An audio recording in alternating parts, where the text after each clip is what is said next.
All right, let's go with another edition of Art Brunch. Welcome to those of you who are first timers. Glad to have you with us. We are continuing our series, America Collects, with one of modern art's most avid supporters. Now, if you've ever been to New York City, you may have seen this unusual and architectural marvel created by Frank Lloyd Wright. It houses one of the greatest collections of modern art in the world. Of course, I'm talking about the Guggenheim. Now, more about the building later. It's a great work of art, however, in and of itself, so I will be talking about it. Now, the person behind this amazing art collection was Solomon Robert Guggenheim, the heir of a wealthy mining family and a successful businessman of his own. Solomon Guggenheim was born in 1861 in Philadelphia to an affluent German immigrant mother and a Swiss immigrant father, Mayer or Guggenheim. The Guggenheims would have 9 children altogether, the brothers all joining in the family business. Now, when Solomon was still fairly young, he acquired mines in Mexico and South America, and later founded the Yukon Gold Company in Alaska, among other business interests. Let me just put it this way. He did quite well for himself. Now, it took him a while to develop an interest in art, however. It was the encouragement of his wife, Irene, that drew him to start collecting in the 1890s. Now, at first, his tastes were pretty conservative. He focused on safe and understandable purchase of the old masters, just like some of the other Gilded Age tycoons that we've looked at. By this time, he could afford to retire and focus all his efforts on collecting art. But after a couple of decades of this, boy, what a life, right? He was ripe for fresh inspiration when he fatefully encountered the German-born artist Hilla Rebay and the innovations of the contemporary avant-garde. Baroness Hilla Rebay would change Solomon's outlook on the world. Now, Rebay came from an old aristocratic family, so she was exposed to exquisite art and innovative ideas from a very young age. Before learning about newly emerging abstract art, she studied landscape painting and portraiture in France. In her own artistic practice, Hilla Rebay came to abstraction through cubism. She focused on geometric forms and well-thought-out lines. Well, what do you think? Does she have talent, or did she have talent?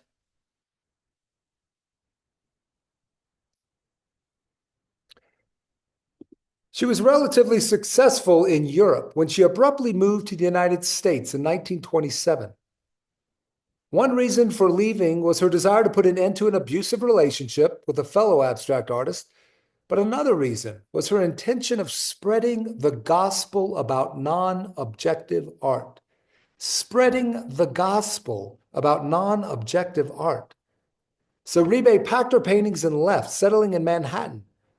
And during her first public show abroad, she sold all of her paintings, as well as meeting Solomon Guggenheim. She realized what an opportunity lay before her, and so she offered to paint Guggenheim's portrait. How flattering, what an honor. But it was strategic.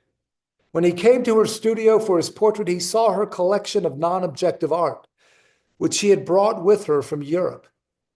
The collection was composed of works from her friends, who have since become synonymous with European abstraction. Like this man, Vasily Kandinsky.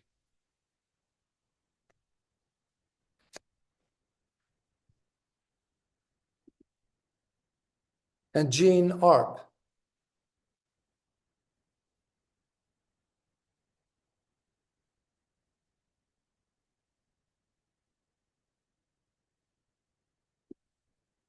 As well as Rudolf Bauer and others. Take a look at the title. Like Kandinsky and other artists who are abstract artists, Bauer felt a deep connection, a similarity between music and color and form. Now, Guggenheim was so impressed with what he saw, he partnered with Rebay and mounted an intensive effort to acquire all of the abstract art that he could. Under the guidance of Rebay, the collector would carefully pick not just any abstract painting, but the most important ones of the highest quality. Guggenheim's eventual embrace of modern abstract art should not have surprised anyone. His philosophy of collecting was not so dissimilar from his philosophy for succeeding in business. You see, he had never shied away from pioneering or introducing novel methods in his prosperous career as a mining industrialist. He used the most modern technology he could find. Now, in my research, I also read that Guggenheim's shift to collecting avant-garde art was partly a political move to protest. You see, Adolf Hitler was rising in power and was attacking, in particular, Jewish artists and what the Nazis considered degenerate art, which was anything non-representational. Guggenheim, of Swiss Jewish origins, threw his support behind what Hitler despised. Rebay took Solomon to Europe and introduced him to her acquaintances. She became his chief art advisor, directing him to buy thousands of artworks. Her impeccable taste led to an incredible collection being amassed. And the money she directed Solomon Guggenheim to spend saved some of the most important artists of the era from poverty and obscurity. Now, Villa von Rebay was heavily into spiritualism. She was a devout theosophist from her early years in Paris, and she carried these beliefs throughout her life, and they informed her understanding of art. Here are some of those ideas. You can see them on the right. Behind everything seen or unseen, there is one eternal, boundless, and immutable absolute reality, which is beyond the range of human thought. Both matter and consciousness, or matter and spirit, however you want to put it, are the two polar aspects of this one reality. 2, the universe is pervaded by an immense intelligence, which is both present in the world and yet beyond it. 3, invisible dimensions or planes of extremely subtle kinds of matter energy interpenetrate the physical world. And finally, the human pilgrimage takes us from the source, where we begin as an unconscious part of the one divine reality, and it leads us through the experience of the many, to finally take us back into union with the one, but now in full awareness. And who do you think, according to Rebay, has unique experiential access to all of these principles? Artists, of course. Rebay believed abstract or non-objective art, as she called it, was not just a new movement, it was a new religion, a new way of communication that would replace representational art. She had a dream to build a temple for this new religion. And the money and influence of Solomon Guggenheim was exactly what she needed to fulfill her evangelistic dream. Her goal was to introduce a regular American to the beauty and power of modern art, revolutionizing American society in the process. Now, sometimes her methods were unconventional. She burned incense in museum spaces. She conducted meditation seances in those spaces. Now, Guggenheim didn't seem bothered in the least by her strange approach to art. Rebay introduced Guggenheim to well-known established artists in Europe like Picasso and Paul Klee. At first, it was confusing to Guggenheim. It was disorienting. It was very strange. But then something clicked in Solomon Guggenheim.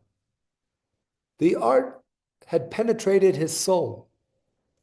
He had received her gospel message of non-objective art, and he had become a fervent disciple.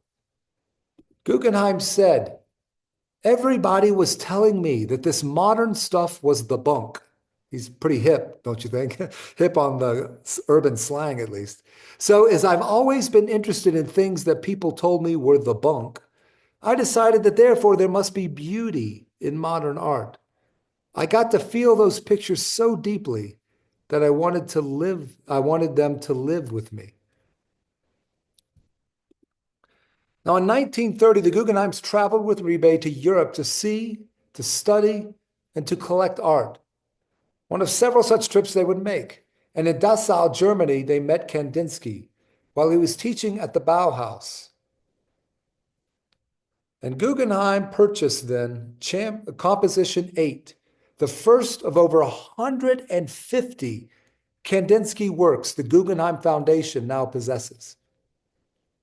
For the remaining 20 years of his life, Guggenheim, with Rebay's input, systematically collected non-objective art, purchasing works from Bauer and Kandinsky, as well as Robert Delaunay. Here's a description of this work from the museum's website. Quote, Robert Delaunay chose the view into the ambulatory of the Parisian Gothic church Saint-Séverin, which I visited. Some of you may have visited as well on our last pilgrimage there, as the subject of his first series of paintings, in which he charted the modulations of light streaming through the stained glass windows and the resulting perceptual distortion of the architecture as a result of that light. The subdued palette and the patches of color that fractured the smooth surface of the church's floor point to the influence of Paul Cézanne, as well as to the stylistic elements of George Braque's early Cubist landscapes. Now, that may be a mouthful, but just before I move on, take a moment with this and just soak it in, as Guggenheim did.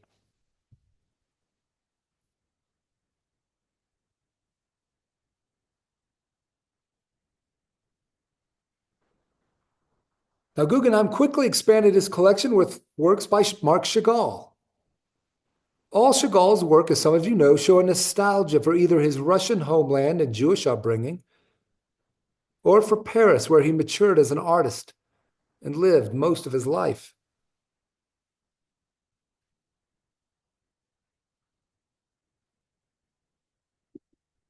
And he bought works by Albert Glaise. Again, a description from the museum website about this painting. In On Brooklyn Bridge, concentric forms and stark diagonals dynamically interlock, suggesting the bridge's complex engineering. Guggenheim was drawn to art that reflected his own fascination with technological and industrial innovation.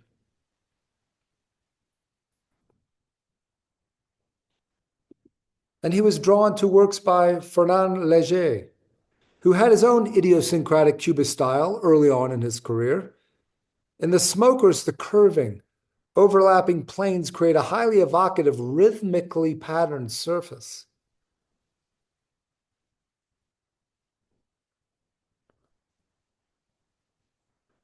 Now, some of the modern artists Guggenheim liked were more objective in their style, like this artist, Amedeo Modigliani.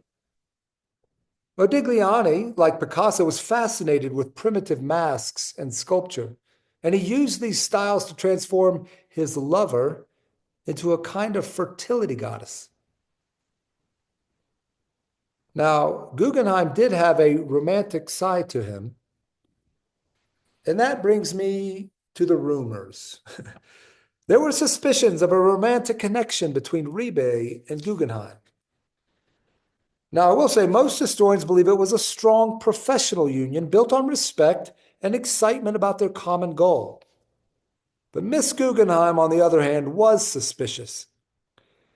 She didn't like Rebay's authoritarian character. She didn't like the amount of time and money her husband spent with that woman. In personal conversations, Irene Guggenheim referred to Rebay as the B, capital letter B. And I don't believe that B refers to barrenness. Now, initially, Guggenheim presented his collection in a hotel suite that he owned. A very intimate sort of environment for art display, wouldn't you say? Later on, as he and Rebay established the Museum of Non-Objective Painting, the collection was on display in a converted garage in Midtown Manhattan. But soon Rebay designed a first temple for the collection, in a townhouse at 24 East 54th Street. The space was conceived as a sacred environment dedicated to what Rebay believed would be the salvation of humanity, non-objective visual art. Again, she wanted to accentuate the experience, so music of Bach was heard through speakers in the galleries. Those who visited the museum when it was located in the townhouse have recalled its smelling of incense and seeming more like a chapel than an art museum. And that was no accident. Rebay believed that the visual language presented in the paintings the museum displayed had the potential to transform relationships and guide humanity on a path toward a higher and more peaceful realm of existence. Now, you may have noticed the strange position of the paintings on the wall.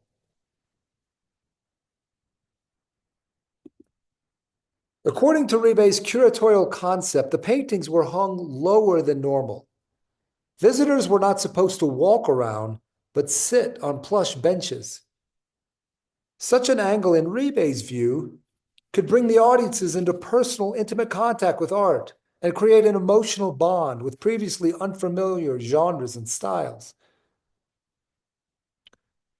By the 1940s, Rebay and Guggenheim realized that the growing collection needed a permanent home tailored to its needs and nuances. Rebay, still eager to build her temple of non-objective art, contacted the 76-year-old architect Frank Lloyd Wright. Wright's concept was to introduce organic structures into an urban environment and create a space entirely different from the traditional notion of museums. Rebay chose Wright because his eccentric ideas about museum architecture matched her spiritual ideas about the purpose of art. You see, the architect was inspired by the concept of ancient Mesopotamian pyramidal tombs, which spiraled downwards towards the burial chamber within. To reverse the movement, aiming for life and light instead of death and darkness, Wright overturned the pyramid. You see how the top of Wright's structure is wider than the bottom.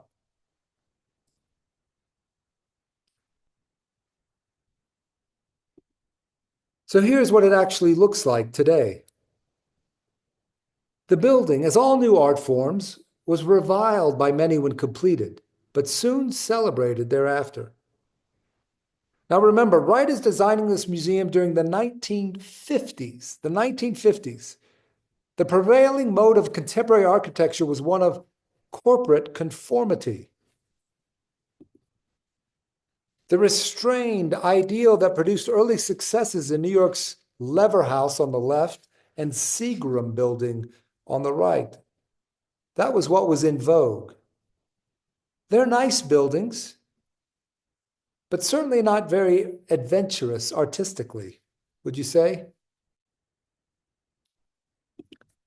But Rebay, with Guggenheim's blessing and his money, had given Wright a charge to fundamentally rethink the museum.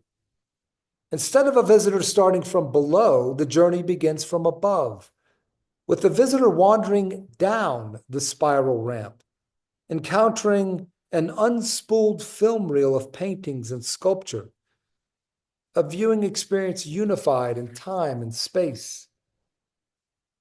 Wright's design was a radical statement of free expression in a time of conformity and fear, a building whose rebellious honesty predicted the cultural revolutions to come in the decades ahead. Now recall my previous words about art having a prophetic quality.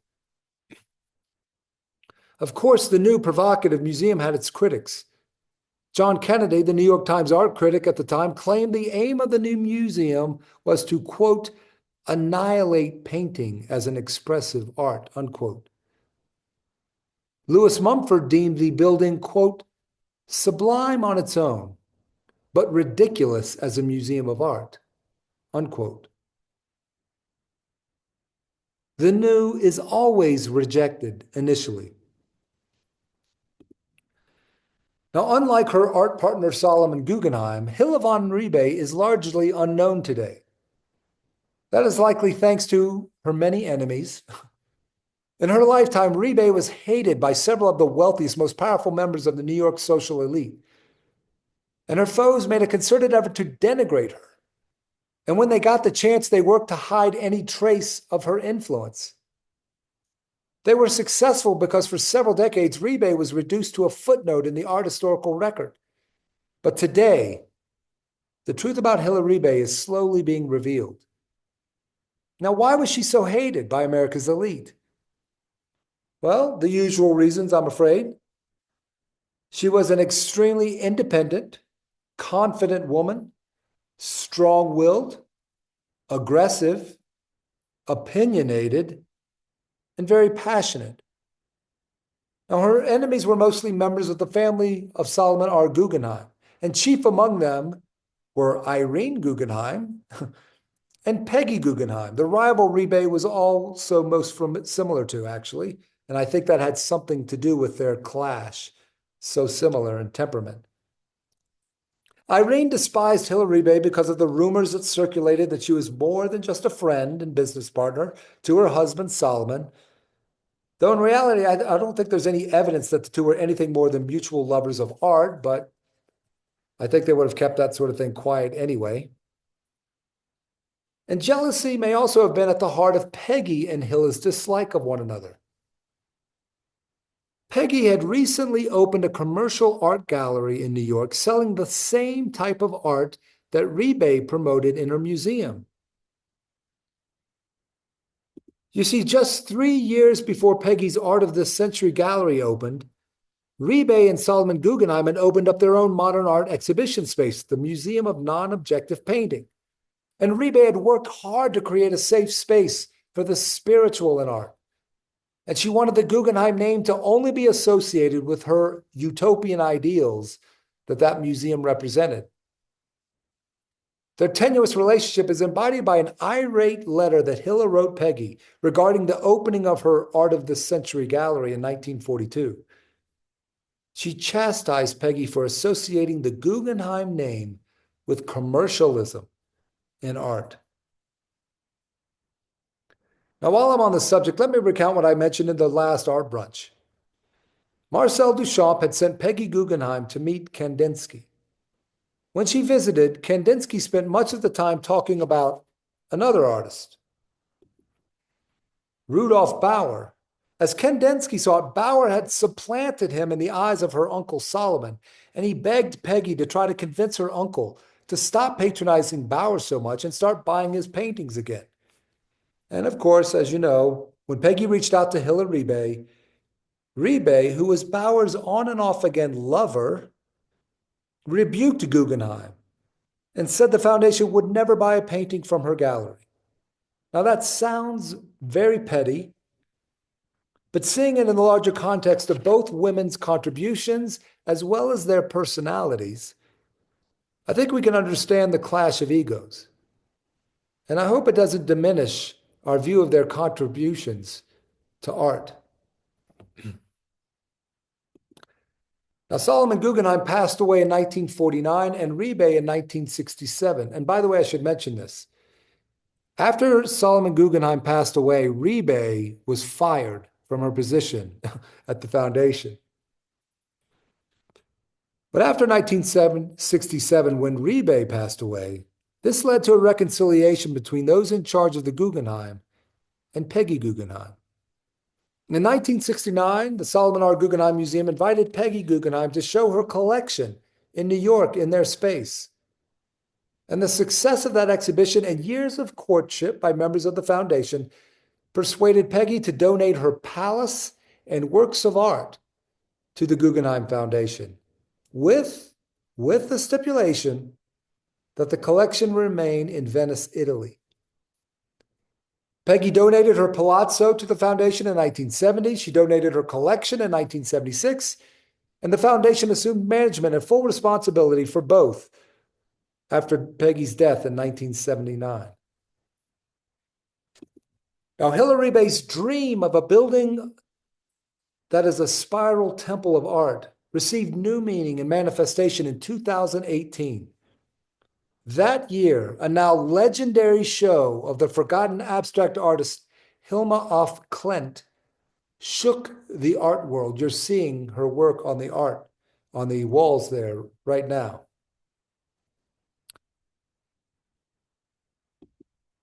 Hilma af Klint, like Rebay, believed art should reflect the vital spiritual experiences of the artist, and thus an organic abstraction often was the best expression. And I want to say this, Klint's work, many of them predate Kandinsky's abstract works. Now, for Klint, the spiral was always a sacred metaphor for the spiritual journey. This is one of her paintings, by the way, a close-up. In her diaries, Hilma af Klint wrote about her plan to build a spiral temple. Sound familiar? Dedicated to the spiritual evolution of humankind. Thus, the ideas of these two women, Rebay and Klint, both abstract artists who never knew each other, converged for a brief moment in time. So if we are fortunate enough to visit the Guggenheim, we should enter as if pilgrims on a spiritual journey, hoping to have our senses awakened. And we would begin with a descent from the light from which we came, i.e., the top floor. And once we reach the bottom, we would have experienced the treasure that drew our spirits to incarnate in this world in the first place, very theosophical idea. And finally, we would look up, back to the celestial light to which our spirits must return. This was at least the hope of Hilla von Rebay and Solomon Guggenheim.